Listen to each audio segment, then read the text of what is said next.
Hey everyone, Andrew here, bringing you another video review, and today we're going to be doing Batman, the Cat in the Bat. Take a look at this comic cover right here. Now, Batman, the Cat in the Bat is part of the Batman Confidential series, and as I said in my Rules of Engagement review, the Confidential series is similar to the Legend of the Dark Knight comics, in that it has rotating teams of artists and writers. However, unlike the Legend of the Dark Knight series, this does not focus primarily on Batman's early career. Rather, it tends to focus on big events in Batman's career, or the first of something in his career, like the first time he gets the Batwing, or his confrontation with Lex Luthor. Now, see, in Batman, Bat and the Cat, this is the first confrontation between Batgirl and Catwoman. Now, see, Barbara Gordon just became one of Batman's allies, so this takes place a little bit after she just became Batgirl. And she wants to prove how worthy she is as a vigilante and as an ally to Batman. So she decides to take her father's, Commissioner Gordon's, notebook that has all of his Bat cases on it, the cases that Batman deals with. Barbara Gordon intends to use this notebook to find cases that she can solve and prove to Batman that she is indeed Batgirl, the real thing. However, things go awry when the notebook is stolen from her by Catwoman. See, Catwoman needs the notebook for her own particular reasons, which I'm not going to get into. So she steals it right from under Batgirl's nose. However, Batgirl sees it happen, so Batgirl goes to confront Catwoman and starts a worldwide adventure of chasing and wrestling and just cat fight. Plain, flat, and simple cat fight. This goes everywhere, from the top of Gotham's roofs all the way down to his junkyard. It even goes into a club where both Catwoman and Batgirl are naked, fighting over this notebook. So, it kind of goes everywhere. Eventually, Batman joins into this little confrontation, about halfway through the story.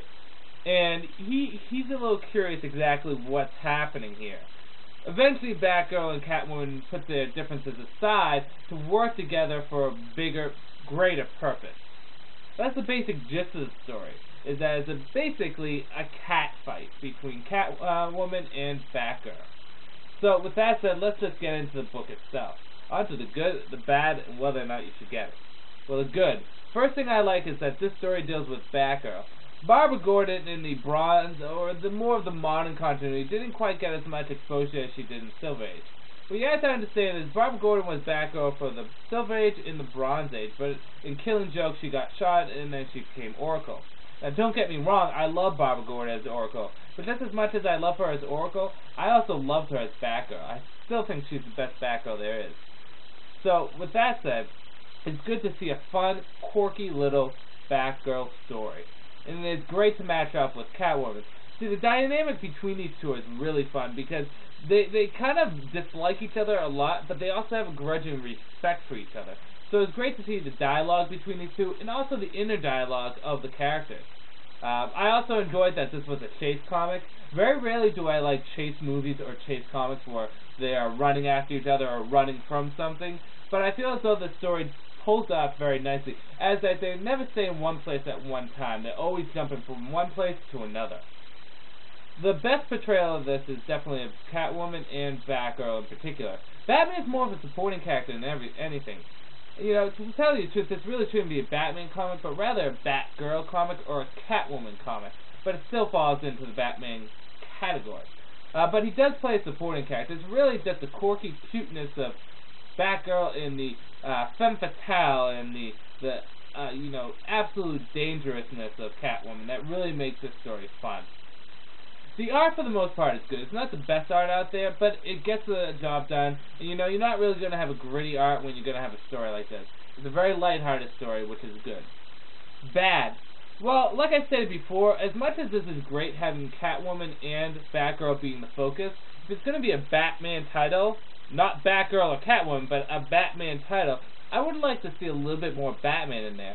Now, granted, he is in there for 3 out of the 4 issues, but it's really not that much. It's more of a Barbara Gordon story than anything.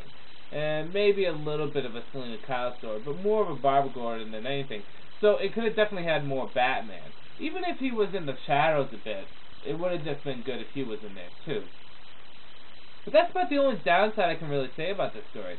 The story really caught me by surprise, and it was really absolutely fun. I recommend this to anyone, especially if someone wants to get into the Confidential series. Rules of Engagement was a good story. However, I felt as though it had its flaws. However, Cat in the Bat, if you want to get into the Confidential series, this is a good place to start too. Because this is a fun story, this is a good story, and involves Barbara Gordon, who's a fun character in any form that she's depicted in. Catwoman, who's also always a fun character. And don't worry, for you Batman hardcores, Batman shows up too. It's a great chase comic, good dialogue, and interesting confrontations. It's also very fast paced. You'll go through this comic very quickly. It never slows down and it never drags. So on the whole, Batman Cat in the Bat, definitely worth picking up and a great addition to your Batman collection. So with that said, I'm going to end this review here. This is Andrew saying, peace out for now.